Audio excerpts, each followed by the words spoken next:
توی تهران قبل اینکه وارد هر ساختمونی بشی وارد یه گروه مجازی میشی به اسم ساکنین ساختمان فلان.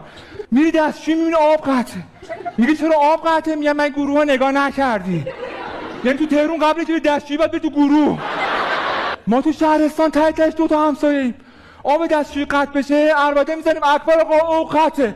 اکبر آقا هم جملت تمام نشده با آفتاب او دم در دستشوییته، البته که تو نباشه. حتی دعوا واقعی یکی میزنی یکی میخوری، خیلی ساده است. دعوا مجازی تو گروه سخته، فوش میدی باید صبر کنی یارو آنلاین شه، فیلتر باشه وی پی انت وصل نمیشه، وی پی انت وصل میشه، میبینی طرف نوشته لطفاً احترام خدا نگاه دارید از شما بعید است. اما بعید است. من یزدی وسط تهران با گوشی چینی وصل شدم به وی پی ان آلمانی که بتونم برم تو برنامه آمریکایی که به همسایه شیرازیم فوش بدم.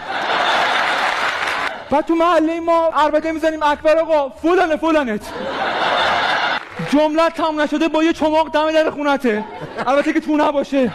همسایه پایینی من معتاده، 1 ماه هواکشش خرابه، هر حالتی به اونو دوستش دست میده، 20% پایین‌ترش به من دست میده.